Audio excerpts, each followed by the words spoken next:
Hallo und herzlich willkommen in einem neuen YouTube-Video. Mein Name ist Natalia, ich bin deine Deutschlehrerin. Schön, dass du wieder da bist. Wie antwortest du auf die Frage, wie geht's dir? Wenn du jetzt sagen möchtest, es geht mir gut, dann ist dieses Video genau richtig für dich. Denn heute möchte ich mit dir über Alternativen für diese Antwort sprechen. Immer nur, es geht mir gut zu sagen, klingt manchmal ein bisschen langweilig. Aber keine Sorge, in diesem Video zeige ich dir kreative, abwechslungsreiche Alternativen, mit denen du dein Deutsch sofort auf ein neues Level bringst und natürlich interessante Gespräche führst. Bevor wir loslegen, lade dir am besten jetzt noch schnell die kostenlose PDF-Datei zu diesem Video herunter. Ich habe in diese Datei alle wichtigen Informationen aus dem Video inklusive 2 Übungen für dich zusammengetragen. Du kannst neuen Wortschatz lernen, du kannst alle Beispiele sehen und deine eigenen Beispiele schreiben und dann noch das Thema üben. Den Link zu der PDF-Datei findest du in der Infobox unter diesem Video und in dem angepinnten Kommentar. Alles, was du tun musst, ist deinen Namen, deine E-Mail-Adresse einzutragen und schon sende ich dir die Datei zu. Also, bist du bereit? Los geht's!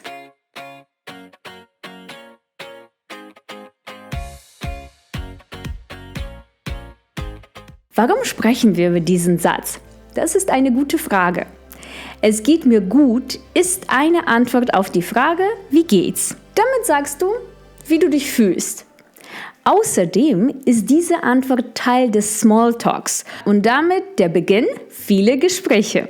Ja, so die Frage, wie geht's und die Antwort, mir geht's gut, sind ein Bestandteil alles Smalltalks. Und warum solltest du immer einfach, es geht mir gut sagen? Also, pass gut auf. Alternative Nummer 1, mir geht's gut. Okay, diese Alternative ist sehr ähnlich. Klar, es geht mir gut, mir geht's gut. Aber schon ein bisschen anders. Die Satzstruktur ist anders.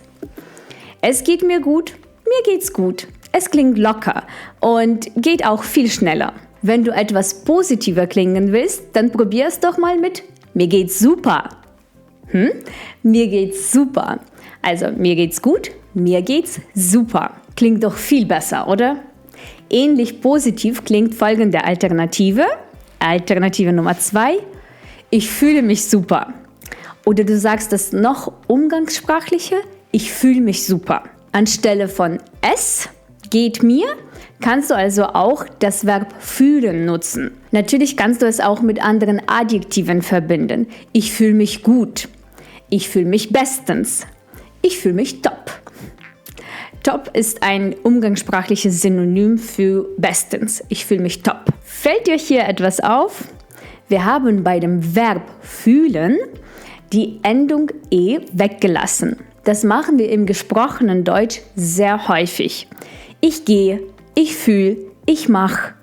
Also in der ersten Person Singular sagst du ganz häufig das Verb ohne die Endung e. Und wenn du dich für mehr Tipps zum gesprochenen Deutsch interessierst, dann schau dir doch unbedingt dieses Video an. Hier gebe ich dir ganz viele Tipps, wie du schnell und authentisch Deutsch sprechen kannst. Und wenn du deinen Wortschatz noch mehr vergrößern möchtest, wenn du jetzt endlich an deinem Deutsch arbeiten möchtest, dann schau dir unbedingt meine Intensivkurse an. Wir haben Intensivkurse für alle Niveaus von A1 bis C1. Ja, genau.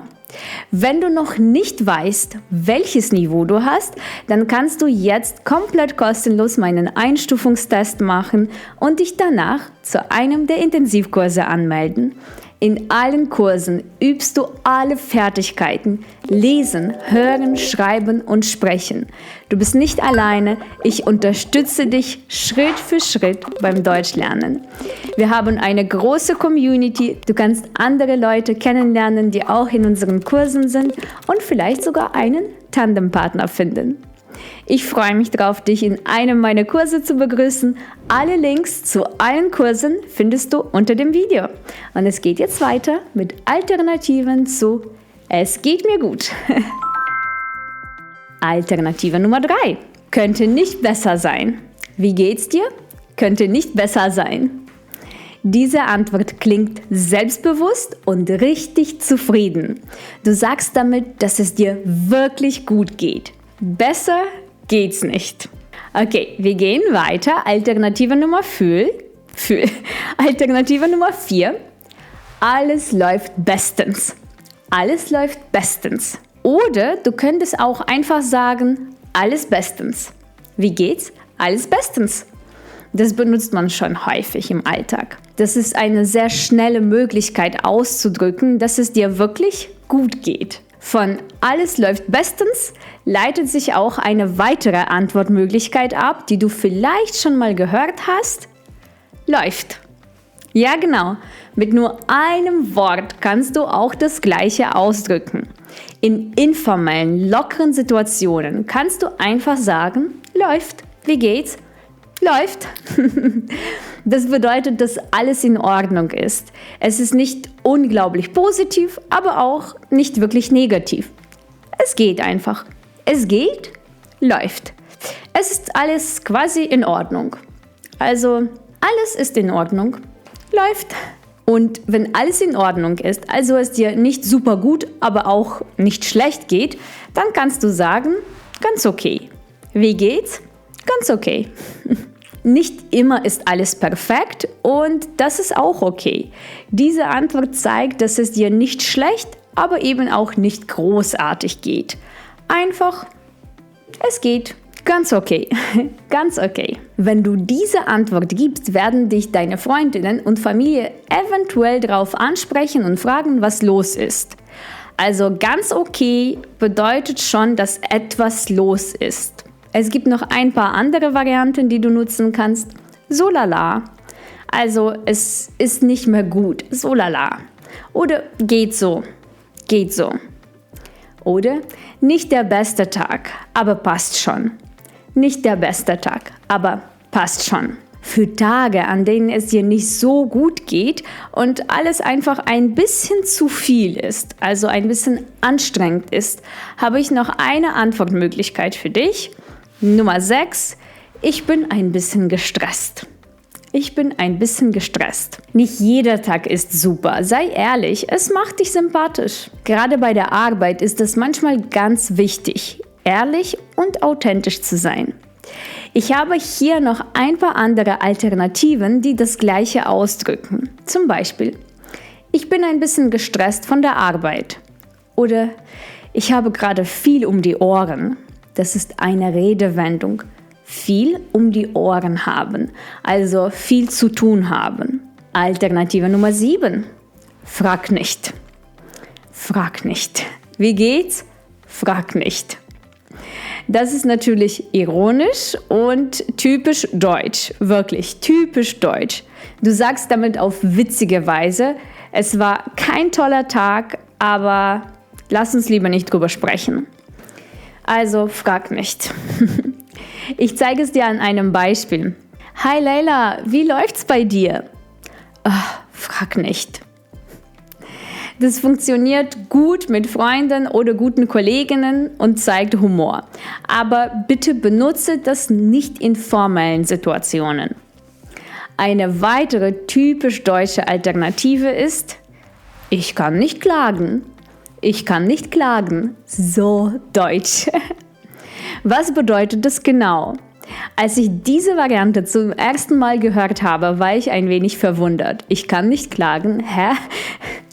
Es klingt nämlich ein bisschen so, als wäre die Person traurig, dass sie sich nicht beklagen kann. Also, ich möchte klagen, aber ich kann nicht klagen. Kennst du das Wort klagen? Es bedeutet sich beschweren. Also, ich kann mich nicht beschweren.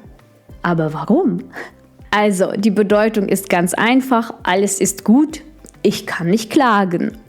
Du sagst damit einfach nur, dass es ganz okay läuft, also nichts Besonderes, aber auch nichts Schlechtes. Es ist eine zurückhaltend positive Antwort. Diese Alternative wird in informellen Situationen oft benutzt. Du kannst auch ein paar andere Varianten benutzen, wie ich kann mich nicht beklagen, ich kann mich nicht beklagen oder ich kann mich nicht beschweren. Wenn du aber in einer formellen Situation bist, dann brauchst du andere Möglichkeiten, andere Varianten. Keine Sorge, auch hierfür habe ich ein paar Beispiele für dich, damit du immer eine passende Antwort hast. Die erste Option ist: Danke der Nachfrage, es geht mir gut. Danke der Nachfrage, es geht mir gut. Oder: Mir geht's soweit gut. Und Ihnen? Oder: Ich bin wohlauf. Vielen Dank der Nachfrage. Diese Antworten klingen alle höflich, professionell und sind damit perfekt fürs Büro oder E-Mails. Du kennst jetzt also viele unterschiedliche Alternativen für den Satz „Es geht mir gut". Aber vielleicht stellst du dir manchmal die Frage, wie ehrlich du bei der Antwort auf die Frage „Wie geht's" sein solltest. Denn das kann von Land zu Land ganz anders sein. Wie antwortest du also auf „Wie geht's" in Deutschland? Tja, das kommt ganz drauf an, wer dich fragt und in welchem Kontext. Manchmal antworten wir ganz automatisch mit „Mir geht's gut, danke, und dir?" Das ist eine typische Floskel, also eine feste Redewendung, die man benutzt, ohne wirklich drüber nachzudenken. Wir sagen das, um höflich zu sein oder um einfach schnell ins Gespräch zu kommen. Es ist egal, ob es dir wirklich gut oder nicht gut geht. Das ist wie eine Redewendung. In diesem Fall ist die Frage „Wie geht's" und die Antwort „Mir geht's gut" einfach wie ein Gesprächsopening. Zu der Frage „Wie geht's" habe ich übrigens ein komplettes Video für dich, auch Alternativen zu „Wie geht's". Schau dir unbedingt dieses Video an. Ich verlinke es dir hier und natürlich auch in der Infobox. Und zum Schluss habe ich noch ein paar Tipps für dich. Passe deine Antwort an. Überlege immer, wo du bist, mit wem du sprichst. Sprich locker bei Freunden, höflich bei der Arbeit, ehrlich bei vertrauten Personen. Variiere deine Antworten. Deshalb solltest du dir unbedingt die PDF-Datei herunterladen, damit du dir die Optionen, die Möglichkeiten gut merken kannst, damit du sie vor den Augen hast. Welche dieser Antworten benutzt du am häufigsten und welche waren vielleicht neu für dich? Schreib es mir unbedingt in die Kommentare. Wenn dir das Video gefallen hat, dann gib mir einen Daumen nach oben und abonniere meinen Kanal. Ich freue mich sehr, wenn du aktiv bist, wenn du Kommentare schreibst und mich mit deinem Like unterstützt. Wir sehen uns in meinem nächsten Video nächsten Sonntag wie immer. Bleib dran und bleib fleißig.